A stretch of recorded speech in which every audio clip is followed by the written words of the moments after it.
There is a difference between passion and obsession. And high performers have obsession about the topic, right? They are obsessed about the topic in which they're trying to learn, master, grow into. And so that obsession is real. And I tell people the difference, here's how you know the difference between the two. When you're passionate, everybody cheers you on. They're stoked for you. Oh, you found your passion? Awesome. Follow your passion. Live with passion.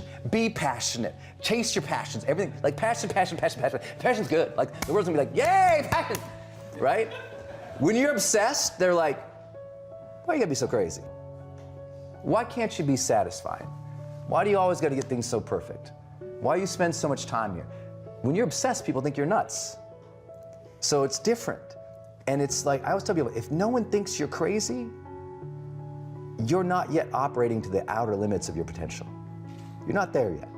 Because somebody in your life should say, man, you really care about this in like a crazy way. And when you get there, you know you found your thing. And not everybody finds that. I think that's also why it's scary. Some people go, well, I'm passionate or I'm happy, but I don't really obsess about anything. You know, most people obsess about, their shows on Netflix more than their life. I know people who obsess more about their thread count in their sheets at their house than they do about the impact they're making in the world. Why do you think people can slip into an obsession over Netflix or whatever, or thread count, but they don't do that for something that could really change their life? Feedback. That's interesting. It's not what I expected you to say. What do you mean by that? Because, buying something or getting pulled into Netflix, being obsessed about something that gives you no feedback is not scary. A real obsession, like trying to make an impact in the world, you're getting feedback. You try to make a difference in somebody's life, they're going to tell you, that doesn't resonate with me, Brendan. You try to make a difference in a nonprofit, you try to change the world, you try to start something like this, and the views come or they don't come, there's feedback. And people are terrified. It's one of the 4 central fears we all have, is rejection. We're terrified, like to be rejected. And think about, if you really want to make an impact, you're going to get a lot of judgment, you're going to get a lot of hate, and ultimately you're going to get rejection. People are going to just diss on you, people are going to say that's not good enough, people are going to say, who do you think you are? And people are so worried about that they stop. And so it's easier. Things that don't give you feedback. Watching Netflix don't give you no feedback. It's easy. There's no disappointment there. Even if you don't like the show, what do? You just go on to the next show. There's no disappointment there. I think trying to make an impact, there's a lot of disappointment and fear and potential for rejection. So people don't get obsessed about making a difference and making an impact because it can hurt. Well, imagine like last night, I'm going on the stage, right? If my identity says I am a public speaker and it is important for me to be excellent at this, and then I go on stage and I bomb, what does that say about me as a person? So we've got about 50 years of work in psychology, the field of psychology, saying do not tie your efforts to your identity, because that risk of disappointment or rejection, if the task fails, you shouldn't take that as a defining moment in which you say, I am a failure, right? So that's the risk, and that's what psychologists tell us to be wary of. Except, it turns out that high performers flip that on its face and go, well, actually, no, I do get bothered if it fails. I really get upset about it. I am attached to the process here. I do care if it turns out well. I mean, that's why they obsess about the details. That's why they care about excellence. It's like, no one obsesses about the details or cares about excellence unless it means something to them.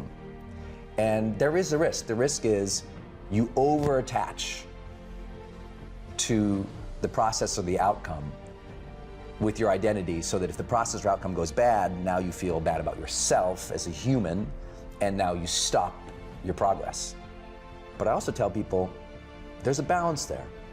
I actually wish more people would attach some identity to what they're doing. They wouldn't go through the motions as much. I mean, I think what the world needs less of is half-interested parents who don't have an identity that says, you know what? I'm gonna be an excellent parent. I think we have a lot of CEOs or business people or entrepreneurs who they've never stepped in and said, you know what? I'm a CEO. I own this business. I am responsible for paying the bills. I am responsible for making the money. I'm responsible for all these people's mortgages who work for me. I want them to own the identity of a CEO. Because most of them, if you ask them about their identity and their business, they're kind of like, you come to find, they're kind of approaching it like not even hobbyists. It's like, if you want to win, your identity has to be tied into that thing in which you are trying to succeed at and give to. And that takes a lot of guts to put yourself all in for something, but who's ever contributed something with tremendous impact without being all into it? I've never seen it. So I think the message of the book, you're right, I'll get some flack from a lot of psychologists say, don't tell people to tie more of their identity. Or my friends who are Buddhists will say, but attachment is the form of all suffering, Brendan. Have you not read your spiritual texts? I'm like, look out, calm down. I've hung out with the Dalai Lama. I'm totally cool.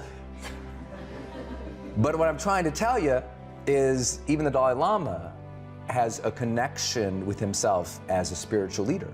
His identity is still there. That people, assume that, we have to release ourselves from having any attachment to something. But I'm like, I think we all want to be present and engaged fully in the things that we are doing in our lives. And that's going to require us to say psychologically, you know what, I am all in this. Learning is the ultimate lever to leveling up. Passion plus growth plus contribution equals personal satisfaction. Yeah. It's like those all coming together, a lot of people have never experienced. And it's hard for you and I to say that as personal development guys, but it's true. There's a lot of people who have never had those three completely line up, so they're not satisfied even with their job or their career or their life, because the passion isn't there. Even if the passion's there, they don't feel like they're growing. But everybody who I talk to, do you remember that first personal development book you read? Do you remember that first time you wrote tons of notes about what you wanted your life to be about? Do you remember that first time you watched a movie that inspired you to go change? There was fire there because that learning, it opened up your mind to a new level of existence for you. And as soon as you saw it, you were like, ooh, ambition hit your heart. And now if you can match it with contribution and you can see how that passion or that fire or that learning or that growth all aligns to some type of impact, now you're getting me fired up. Because now I can see the outcome of all the work. A lot of people don't do the work because they don't believe the outcome. That's interesting. And psychologists talk about the power of expectancy. When we talk about motivation, there's only two things that spark motivation. One is ambition, and that is I want more of, or I want a greater depth of, right? I want a greater depth of connection with my lady, that's ambition. Or I want a better meditative practice, that's ambition, right? I want to be better at my job, that's ambition. So it starts with ambition. But ambition, if it's not coupled with what they call expectancy in psychology, you're screwed. Expectancy says, I believe that I can figure that out. I believe that I can achieve that. I believe that that is possible for me. Because if we don't believe it's possible for me, you can show them all the results from 1,000 people, right? How many people say, I want to get in great shape? Tom, I'm gonna do ketosis. I'm doing the ketosis thing, man.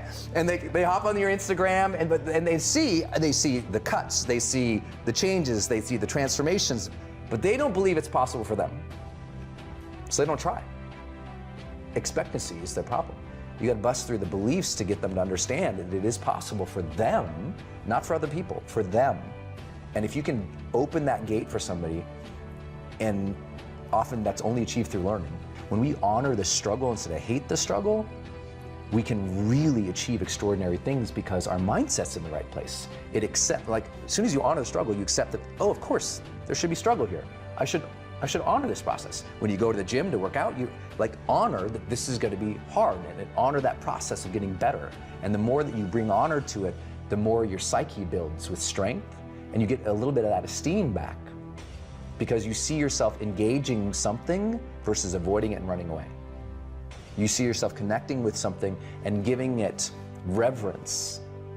You're like I have reverence for the difficulties of life. They may be better. So I don't want a friction-free life. I'm not interested in it. I like to say sometimes that the journey to greatness begins the moment that our deep desires for comfort and ease are overpowered by our desires to connect and contribute.